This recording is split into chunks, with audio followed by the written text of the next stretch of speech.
नमस्कार दोस्तों, धार्मिक चमत्कार में आप सभी का स्वागत है और आज की वीडियो में हम जानेंगे कि मृत्यु के बाद 13 दिनों तक क्यों अपने घर में रहती है आत्मा।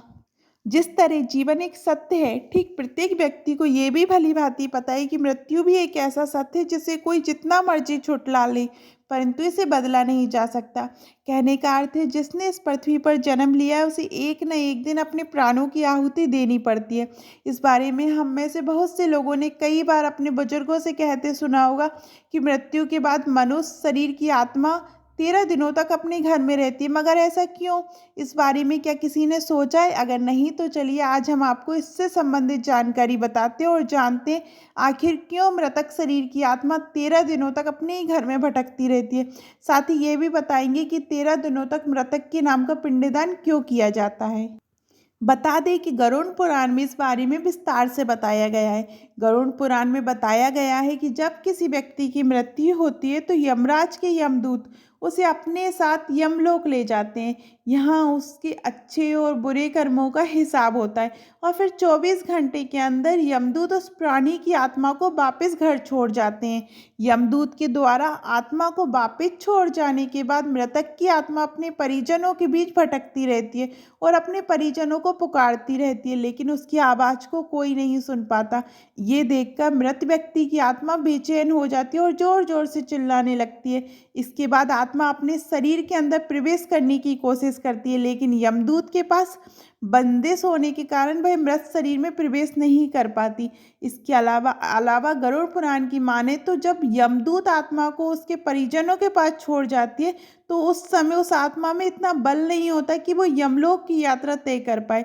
गरुड़ पुराण के अनुसार किसी भी मनुष्य की मृत्यु के बाद जो 10 दिनों तक किया जाता है उससे मृतक आत्मा के विभिन्न अंगों की रचना होती है और जो 11वें और 12वें दिन पिंडदान किया जाता है उससे मृतक आत्मा रूपी शरीर का मांस और त्वचा का निर्माण होता है और जब 13वें दिन 13वीं की जाती है तो उस दिन मृतक के नाम का पिंडदान किया जाता है।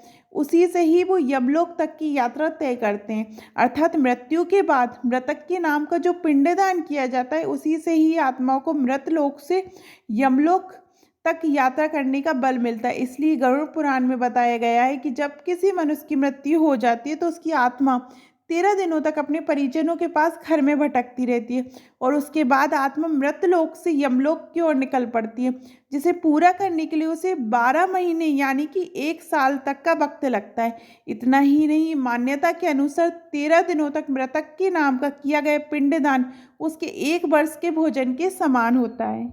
अगर पिंडदान ना किया जाए तो क्या होगा? इसके अलावा ये भी हम आपको बता रहे हैं कि अक्सर लोगों के मन में ये सवाल भी आता है कि अगर किसी मृत व्यक्ति के नाम का पिंडदान नहीं किया जाए तो क्या होता है? तो दोस्तों हम आपको ये बताएंगे, जैसा कि गरुड़ पुराण में कहा गया है, जिस मृत व्यक्ति का पिंडदान नहीं किया जाता यमदूत उसे 13वें दिन जबरदस्ती घसीटते हुए यमलोक की ओर ले जाते हैं और मृतक व्यक्ति की आत्मा को इस दौरान काफ़ी कष्ट उठाना पड़ता है।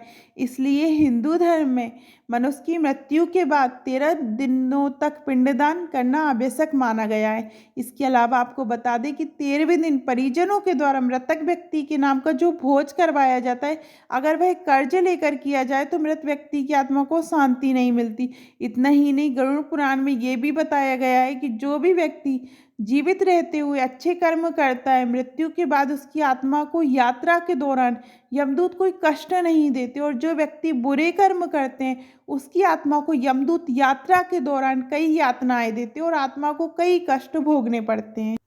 आपको ये वीडियो कैसी लगी कमेंट में ज़रूर बताइएगा और अभी तक आपने मेरे चैनल को सब्सक्राइब नहीं किया तो चैनल को सब्सक्राइब कीजिएगा और जय सिया राम लिखना मत भूलिएगा। जय सिया राम।